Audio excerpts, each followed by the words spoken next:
Did you know that the average child today spends over 5 hours on screens daily, and that's outside of school-related screen time?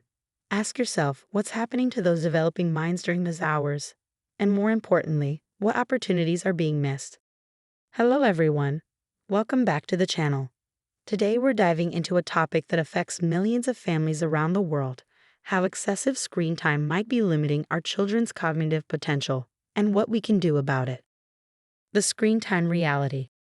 Let's be honest, screens are everywhere in our modern world. They're convenient, they entertain, they distract, and sometimes they give us parents a much-needed break. No judgment here, we've all been there. But research is increasingly showing that excessive screen time can have significant impacts on developing brains. Studies have found correlations between heavy screen use and delayed language development. Additionally, shorter attention spans have been observed in children with high screen exposure. Also, critical thinking skills appear to develop later or be delayed due to passive screen consumption, as opposed to being effectively built through real-world problem solving. Adding to these concerns is delayed creativity. This concerning developmental pattern, according to research, often thrives during boredom, a state often displaced by screen use. The issue isn't screens themselves. They're tools with benefits when used appropriately. The problem is when screens replace activities that are crucial for cognitive development.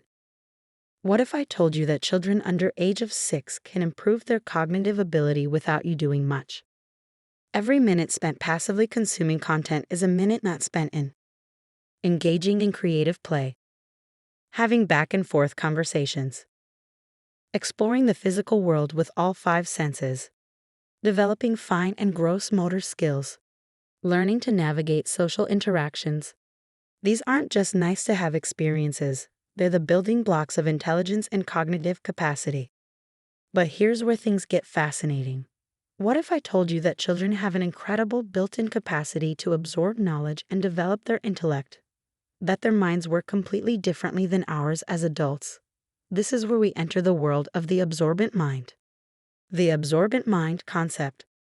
The concept of the absorbent mind was developed by Dr. Maria Montessori, who observed that children from birth through about age 6 possess a unique capacity to absorb information from their environment, without conscious effort, without fatigue, almost like a sponge.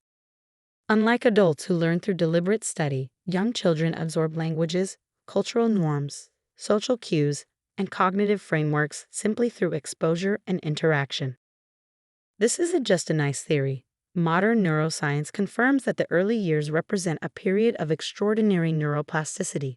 The brain is forming millions of neural connections every day based on experiences and stimulation. So how can you apply the absorbent mind? Or how can we leverage this natural absorbent quality to help our children develop their intellectual potential? By endorsing a rich language environment. Instead of background TV, fill your home with conversation. Narrate what you're doing, ask open-ended questions, read stories aloud, and introduce rich vocabulary in context. Bedtime stories deserve special attention here. Reading books to your child stimulates their imagination and creativity in ways screens simply cannot.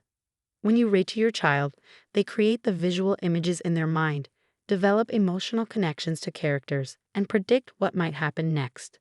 This imaginative exercise is absolutely critical for future cognitive development, creativity, and problem-solving abilities.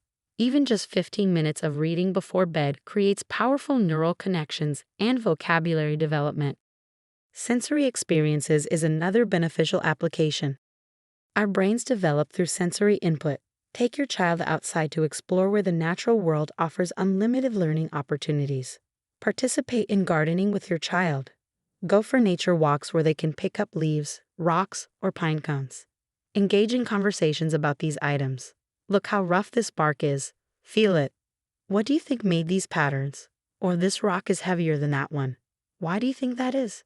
These nature-based interactions activate multiple senses simultaneously and create connections between concepts like texture, weight, color, and purpose.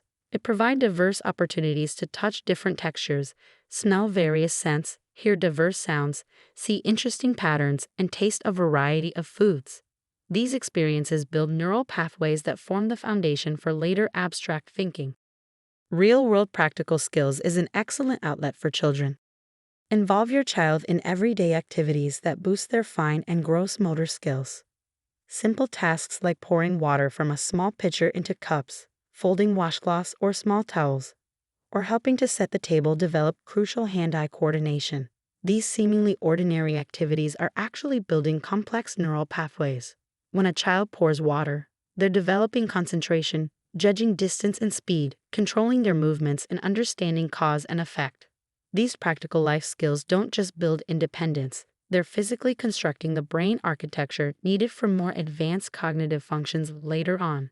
And unlike passive screen time, these activities engage multiple parts of the brain simultaneously while giving children the satisfaction of meaningful contribution. The beauty of all these approaches, rich language environments, sensory explorations, and practical life skills, is that they're friendly, non-expensive, and naturally engaging for children. These activities don't require special equipment or expensive toys, just your presence and attention.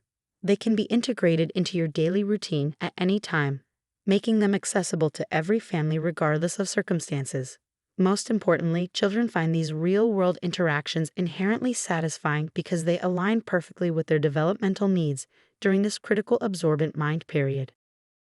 This week, I challenge you to observe your child's screen habits and identify just 1 hour that could be reclaimed for absorbent mind activities. What might happen in that hour? What neural connections might form? What passions might be discovered? Remember, the goal isn't perfection. Small, consistent changes make a significant difference over time. Our children's minds are like sponges. Let's make sure they're absorbing experiences that will help them thrive. If you found this video helpful, please like and subscribe for more content on supporting your child's development. And drop a comment below sharing your favorite activity to do with your kids that engages their absorbent mind. Until next time, happy parenting.